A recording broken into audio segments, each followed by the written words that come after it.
Yes, to answer your question, I did just sell my HBAR tokens, which happens to be my highest holdings in crypto. So you're going to want to find out the reason why today, especially if you're a crypto degen, someone who wants to take the most amount of profits from projects as possible, because I have a real treat for you today. But of course, you want to know the reason why I sold my HBAR tokens. And the answer, more or less, is the screen behind me. I talk about this in all of my, when to buy and sell project videos, which essentially is evaluating how much money you want to make out of a certain project. So, I don't just tell you guys what to do on this channel. I actually practice what I preach. So I did this. I really went, because HBAR is my highest holdings, I said to myself, what am I expecting to receive at a minimum from HBAR? Roughly about a 10x, okay, on average. So for me, I kind of want a bit more, especially because it's my highest holdings. I kind of do want to take some of that and, distribute it into some better projects where I can get a 90x, 100x. And that was my aim.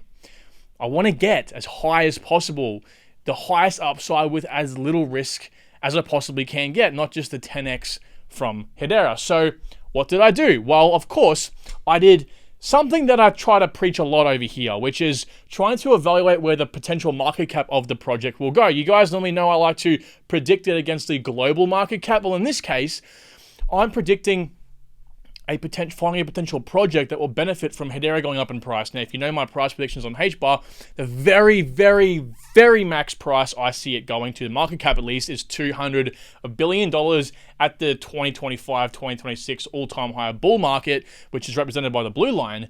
But my understanding is I want to increase my returns, but I'm going to sell my HBAR tokens, but find a project that I can invest in on the HBAR ecosystem that will benefit me greatly. I believe in HBAR, so I want to keep it within the ecosystem. So this pink line represents the project I'm trying to look for, right? One that somewhat mirrors HBAR to a degree.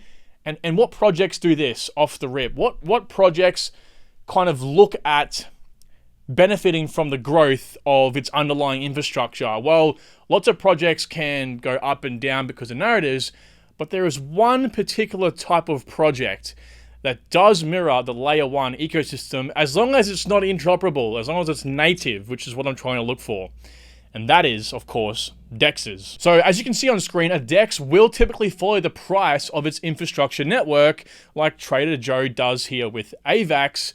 Radium did here with Solana, except obviously it didn't have as much of a run-up, as a first order dip, because another popular DEX launched on Solana at that time. It kind of stole a little bit of the trading volume and therefore fees from Radium. And also actually how Uniswap loosely does follow Ethereum, but again, it kind of doesn't quite follow it as much as what I would like, because it's cross-chain and therefore it absorbs external fees from different networks. But the reason this happens is because people need to use obviously the DEX more and more and more as the bull market picks up steam, using it to trade, of course, the ecosystem, and thus fees can be absorbed by the token. It makes total sense, right? Now, the catch is, of course, that there does need to be a strong ecosystem on that layer 1, which, as we all know, Hedera definitely will have. And of course, useful applications will actually need to be there. And of course, decent tokenomics to absorb that sort of immense pressure from the token, or at least the, utilization on the network. But of course, Hedera is a very promising ecosystem. So we're in luck, guys,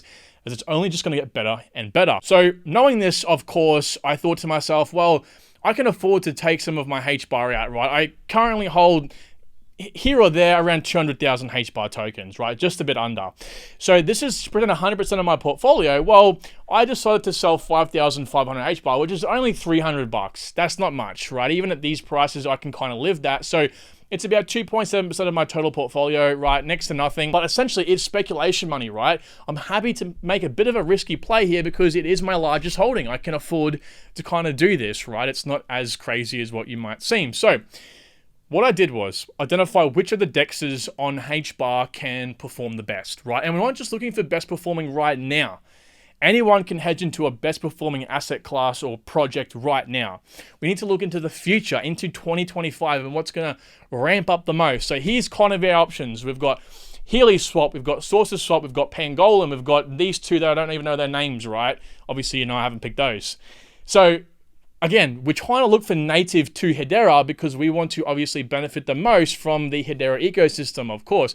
Now, this kind of takes out Pangolin, right? Because this actually isn't a HBAR native application. And you might be thinking to yourself, well, kind of, wouldn't interoperable networks be better anyway, absorb more tokens? Well, you'd be surprised. Sometimes not necessarily. Sometimes these are the two, by the way, that are like native to Hedera, as well as these ones, that people prefer because they are focused heavily on that network. Particularly these two, they're both compatible with HCS, Hedera's token service, right? And the new smart contract feature that allows to be interoperable with EVM networks. So I just feel like these two being focused on Hedera itself is much more beneficial than trying to focus on one that's, you know, majorly interoperable and also can then negatively affect from other networks dropping down in price, okay? And you know, who knows, might collapse, okay? So I want to focus within Hedera, and so I kind of narrowed it down to these two projects. Now, SaucerSwap was the initial first guess in this case, right? It's the largest 6 mil market cap. HeliSwap has a 300,000 market cap. Now, I'm not just going to go run through these, but essentially,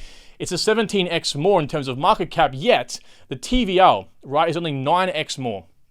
So, technically, you know, when we're talking about a micro cap, potential 100x here, this has the chance, right? Even if this was to go to, HeliSwap was to go to the same price, or market cap rather, as SaucerSwap, that's a 17x. A 17x, and the trading volume is actually more recently on HeliSwap. So what's that saying? Well, I have the answers, right? But operating since, you know, pretty much since this year, April 20th, my birthday, this year, right? And it kind of started, you know, it launched its services back in October, but the token it launched in April. This one's a bit older, right? This was the first DEX on Hedera. This one kind of introduced compatibility with the Hedera token service and the smart contract feature, okay? So as we go down the list, you can start seeing, right, this has higher APY than this, but that's kind of unsustainable. This won't be here for very long. This, however, has a fiat on ramp. Get that, guys, a fiat on ramp. You can onboard your fiat using HeliSwap. You can't do that on SaucerSwap. That's a massive feature, probably the reason why that is so high, matter of fact.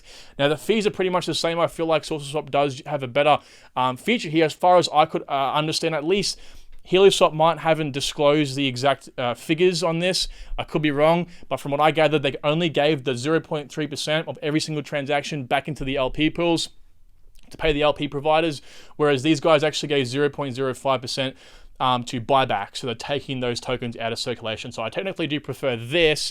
Now, backers, we do have Mantra and LimeChain in a joint operation. So these are existing networks that came together to create this HeliSwap. And then over here, we have just a small team of 6, right? So in my opinion, yeah, this is a bit better. And you'll see in a minute when we check the UX and UI, you know, HeliSwap does have a better interface in my opinion, but it is slow. Whereas SaucerSwap is not slow. They have roughly 23 tokens. These guys have 86 tokens, and they have pretty much about, you know, 10,000 more followers on Twitter. Now, followers are important, of course, because, you know, these are going to rely heavily on people wanting to use them. Of course, you want to have a good interface, but you also want to have a lot of tokens as well, because that's the reason why people want to use the DEX, which is kind of why we're looking to do it. So which one have I chosen? Well, I actually chose HeliSwap because of the team, because they're a very, very new project, and I feel like they have a long way to go. Remember, we're looking for 2025 here, and as you'll see in a second, I mean, these guys really are doing a fantastic job of the whole DEX thing, right? And they've actually created something new that I quite like. So let's jump straight into it and have a look at it on a deeper level. So here we have HeliSwap, all right? Let's run through some of the more basic stuff for you guys to give you a better idea of why I'm really excited about hedging into this project on Hedera. So market cap was about $368,000 right now, putting the price at about 1 cent. But the circulating supply, as you can see, is 32 million Heli tokens, which actually isn't correct. It's about 125-ish million. CoinMarketCap is tracking the wrong information here. So technically, the price is a lot lower than this. I want to make that clear for you, right? So the max supply is also a hard cap supply at 888 kind of recurring million, okay? And as you can see down here, we are quite low, right? We've kind of dropped recently. And again, the project launched on 420, right? Happy 420. So let's jump over here to the socials. And as you can see, again, 9,000 followers. So nice and small, under the radar, and these guys are building. They're tweeting pretty frequently. You guys can run through this yourself. I'm not going to bother doing this today, but the good thing is that they're very active on their social media, which is part of the reason why you have to be bullish on a project like this, because the more people that know about it are the more people that want to trade it. It's as simple as that. Plus how many tokens are, of course, available on it. Now, here's the website. Again, clean, which is what I love. You don't want an overcomplicated website or a website that isn't complicated enough, or at least explains what the project is, right? Healy fast, Healy cheap, DeFi made easy. So the HBAR Foundation actually supports these guys. Now, they do also support SaucerSwap, but it is just good to know the HBAR Foundation has given these guys the stamp of approval. Now, again, they are sponsored by, or at least supported by the Mantra DAO, because these are the guys that actually helped create it, as well as the other network I mentioned to you all earlier. Now, they plan to be the de facto AMM on Hedera, which pretty much means they plan to be the network of choice without actually being created by Hedera on the Hedera network. Okay, it's kind of like Uniswap is with Ethereum, right? Pretty much it's synonymous with Ethereum now. Of course, they're branching out now, but of course you can do that once you've gained a bit of scale. So I'm not going to bother reading the rest of the website for you guys. You can all read this yourselves. Anyone can go ahead and do that. I want to actually take you through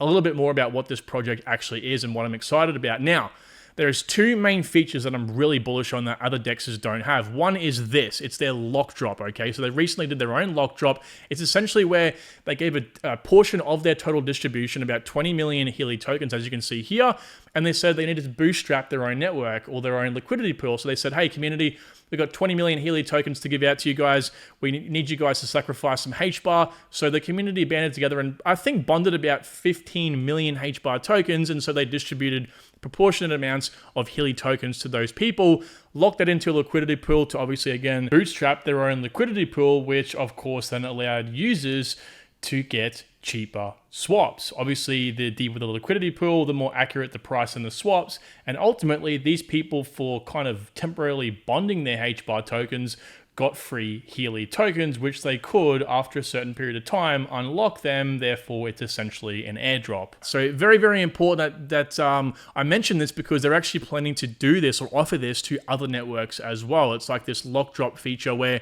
again, you give a portion of your distribution out initially, which is what most projects do, right, to the community in a way. And then, you can ask for Healy tokens or HBAR tokens in return. And then you've obviously bolstered your own liquidity pool, right? So you're starting off immediately with a fair bit of liquidity, right? A fairly deep pool. Okay, so you can kind of go through here. One thing you'll notice straight away from using the interface is it looks beautiful, but it is quite slow, okay? So you'll notice that the APR hasn't even loaded in here yet. You come into the swap deck is probably the fastest thing on here, but you go to farms and you go to pools and it is quite slow. You compare this to SaucerSwap and it's day and night, but the really great thing, and I want to skip over this right now, is the roadmap. They are planning to upgrade to V2, which will be faster, better, brighter, and unlike anything rather you've seen on Hedera before. So that's really beneficial, right? But as well as talking about the amazing lock drop feature, this is the other reason why I'm so bullish on it. They have a fiat on-ramp. Right? Now, again, there's going to be a little bit of fees involved with this, just like you would pay for a card fee, right? They use C14 for this. I've never heard of them before, but network fee, of course, you would pay that for Hedera. You have a C14 fee of $4.16 and a total fee of, whatever that comes to, right? So it is pretty good. Like, okay, so let's just put in whatever it might be. Let's just put in the maximum amount, like $740, let's just say. So you're paying $29 and $29.70 worth of fees. So when you're talking about in terms of like value, there's definitely worse out there, and to kind of go full self-sovereign and to use crypto for what it is intended to be used for, trying to move away from centralized exchanges, I think this is a pretty good first step, okay? And I only see this getting better and better over time. Now, one other thing you can use this for, besides the swapping feature, which again is quite clean, right? They have a clear indication of what is HTS or Hedera token service coins or not, but they actually have a hash port bridge built in. So does SaucerSwap, I want to make that clear. But essentially, you can port over tokens from different networks directly from the interface, which, again, is really, really cool. So let's move on to more stuff about the token now, right? So again, they have a hard cap on 888 million tokens, but they do mention, and I actually think this is a good thing, that this can be increased in the future so long as the community, the governance, and the DAO vote to do that. Okay, now this is important and I find crucial for transparency reasons, because projects are going to have this happen. Projects that have a low hard cap are at some point in time, no matter how denominal their token is, will have to increase their supply, especially if they're deflationary and have a hard cap or also a low total max coins. It'll have to happen, but the fact that these guys mention it is good. That's what I like to see, forward thinking, and that's one of the reasons why I've picked them over 𝗡liche, right? So the emissions, okay? So the emissions are broken up over a 5-year range, and again, we're about here, roughly, okay? We're about 125, 130 million tokens, and by about 2025, we will, at the tip of 2025, we'll have more or less about 300 million tokens in circulation. Therefore, it's about a 2.5x, and yeah, while that is kind of high, there are definitely other networks out there that have seen way worse. Casper Network, for example, had 4x, 5x, 6x, I forget what it was now, in the same 2-year period. So yeah, while it's not ideal, and I'm not kind of comparing it to Casper to make it sound okay, it's definitely not the best. There's definitely worse out there, and that's not to say the price won't go up, right? As long as demand, obviously, at least 2x's from here to then, which obviously being a such low market cap, it definitely will. I see no issues in this, okay? So let's talk more about these lock drops. As I said to you before, the really great thing is they are kind of pushing this to Hedera in the ecosystem, okay? So when you're talking about comparing, SaucerSwap to 𝗡liche, there's going to be a higher chance that projects want to use 𝗡liche as a primary DEX because they are helping them create a liquidity pool, right? Stabilize the value transfer between whatever it might be, 𝗡liche and their token or HBAR and their token, okay? Now, the ecosystem as well, they do have a fair few projects already that have whitelisted to be launched on 𝗡liche, and that's the ones you can see on your screen here. So it's fantastic to see that there is a little ecosystem already growing here. It just proves my point even more. So look, overall, I think it's a great project. I definitely have some concerns relating to the depth of the liquidity pools. Obviously, there's only $2 million in TVL right now compared to SaucerSwap. That's what, 9x that, right, at about 16 million. And even that's low compared to other markets. But just remember how young Hedera is, right? The ecosystem is only starting to flourish now. It's only really, 6, 8, 9, 10 months old? Because SaucerSwap was the first DEX ever on Hedera. So I feel like there's a long way to go, especially integrations with Hedera Token Service coins, which Hedera Token Service, for those who don't know, is just you can create very, very customizable tokens on Hedera for business use, whatever you'd like to, imply there. So there is a very, very large jump in market cap, I believe, coming for 𝗡liche.